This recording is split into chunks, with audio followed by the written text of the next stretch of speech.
নমস্কার সবাইকে, কেমন আছেন? আশা করছি খুব ভালো আছেন। আমার নতুন একটা ভিডিওতে আবারও অনেক অনেক স্বাগত জানিয়ে আজকের এই ভিডিওটা আমি শুরু করছি। আজ হচ্ছে শুভ নীল ষষ্ঠী, তাই সবাইকে জানাই শুভ নীল ষষ্ঠীর অনেক অনেক শুভেচ্ছা। তো আজকে তো নীল ষষ্ঠী, সে কারণে বাড়ি বাড়ি সেই তেল আসে, শিবের মাথায় জল ঢালা হয়। তো আজকে আমিও ঢালবো। আর আমি কালকে বাড়িতে এসেছি, তো মানে রাতে এসেছিলাম, আর দিদা এসছে। আর কি বাসন পরিষ্কার হচ্ছে না, আর কালকে এটাই পেটুতে মাঝে আমাদের চক্কর করবো এগুলি যা কতটা দিলে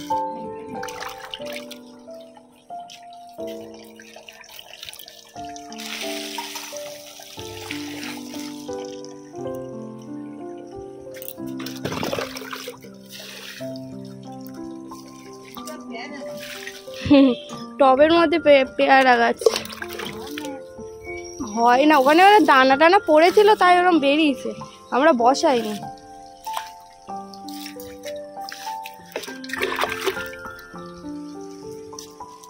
কি গাছ নেই এখানে, সব গাছ আছে।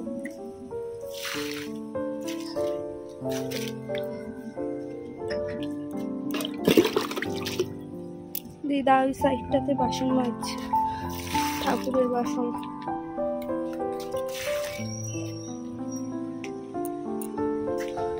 আর আমি এদিকে গাছগুলোতে একটু জল দিয়ে নিচ্ছি।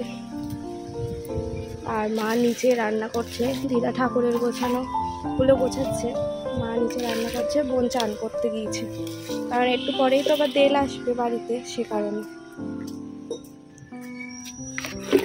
আর আজকে তরমুজি, ফল, সাবু ওইসব খেতে হয়, ওই কারণেই আর কি রান্না করছে, কারণ জল ঢালার পরে তো উপোস ভাঙার জন্য খেতে হবে।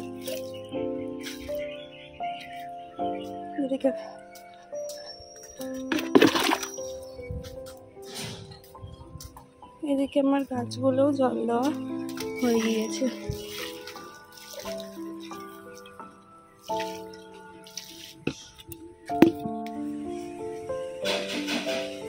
জল দেওয়া কমপ্লিট, এখন নিচে যাচ্ছি।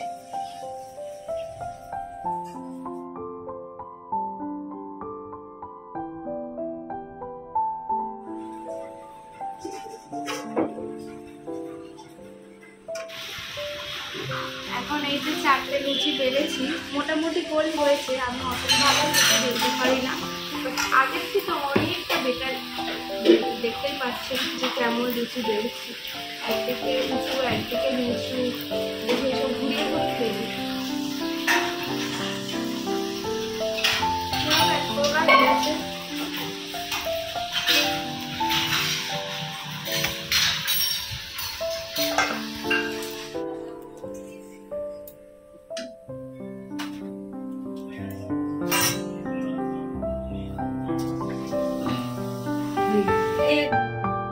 রান্না এখানে কমপ্লিট হয়ে গিয়েছে, তাই বাবা আরও ওখানে খেয়ে নিচ্ছে। আর আমরা 4জন তো নীলের উপোস করেছি, সেই কারণে শিবের মাথায় জল ঢেলে তারপরে উপোস ভাঙবো।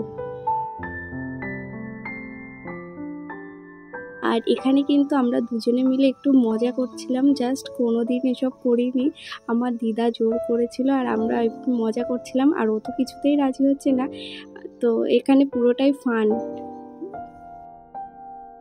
যাই হোক, আমি আমার শিবের মাথায় জল ঢালার পরে আমি শিব ঠাকুরের মাথায় জল ঢালছি। যাই হোক, আমি বাড়ির ঠাকুরকে আগে স্নান করিয়ে তারপরে যে দেলরা এসেছিলো ওখানে জল ঢেলেছিলাম।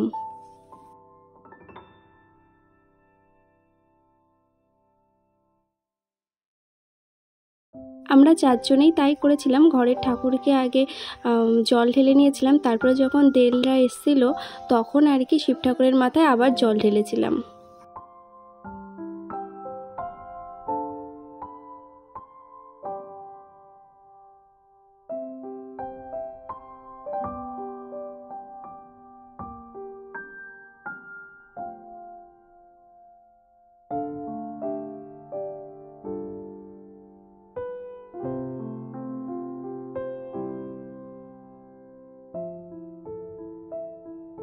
আর এখানে আমি প্রথম জল ঢেলেছিলাম, তারপরে বোন, মা আর দিদা সবার লাস্টে শিবের মাথায় জল ঢেলেছিল।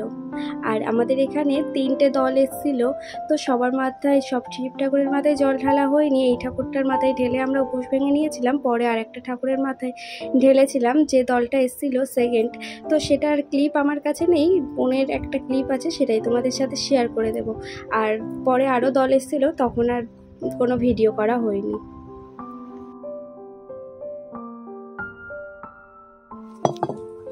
মালা দিবি বলে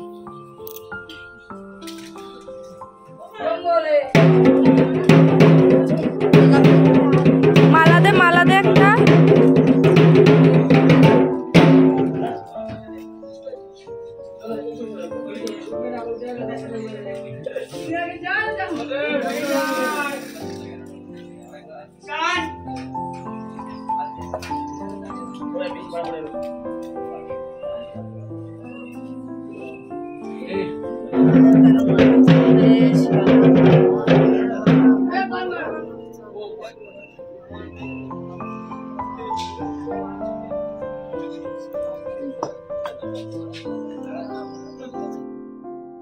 আর এই যে এখানে জল ঢালা কমপ্লিট হয়ে গিয়েছে। এরপর যে দেল যে তাদের মাথায় আর কি জল ঢালা হচ্ছে, আর যেসব আর কি চাল, টাকা, ফল যেসবগুলো দেওয়া হয় সেগুলো আর কি দিয়ে দিয়েছে।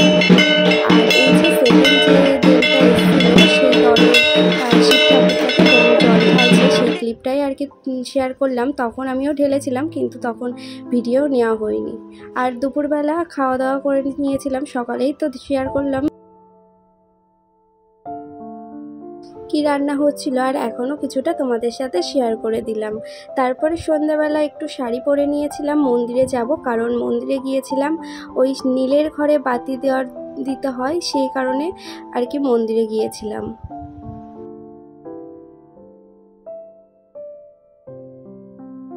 আর কি নীলের উপোস করেছিলাম, সেই জন্য আর কি বাতিটা দেওয়ার একটা নিয়ম আছে, সেই কারণেই আর কি দিতে গিয়েছিলাম।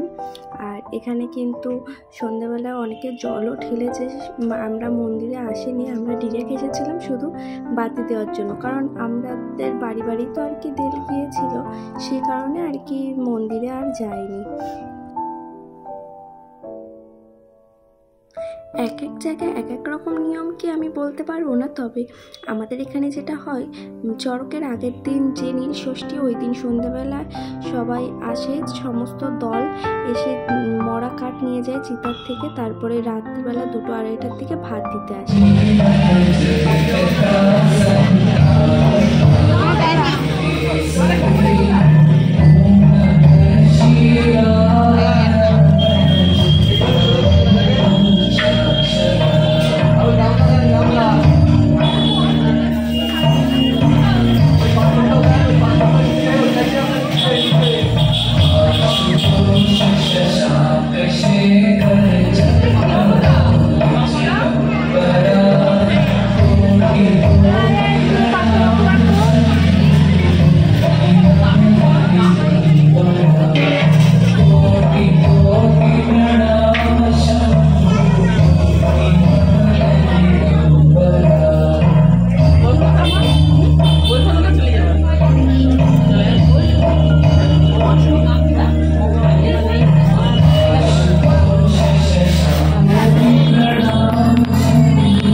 সব কিছুই তোমাদের সাথে শেয়ার করব। পুরো ভিডিওটা দেখতে থাকো, তাহলেই বুঝতে পারবে।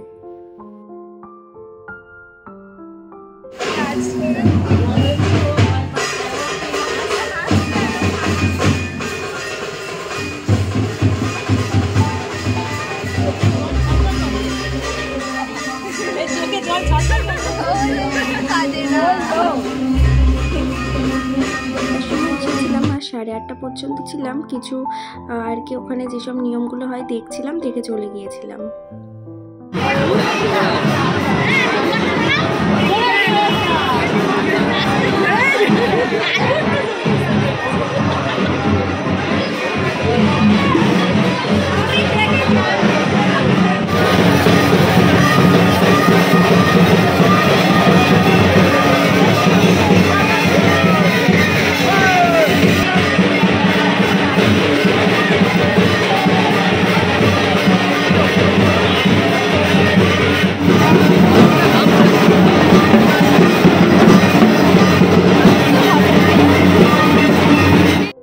তারপরে গিয়েছিলাম একটু ওখান থেকে জেঠুদের বাড়িতে, দাদার মেয়েকে দেখতে গিয়েছিলাম। আর আশা করছি আজকের ভিডিওটা ভালো লাগবে। ভালো লাগলে অবশ্যই চ্যানেলটিকে সাবস্ক্রাইব করে পাশে থেকো, আর তোমরাও অনেক ভালো থেকো, সুস্থ থেকো।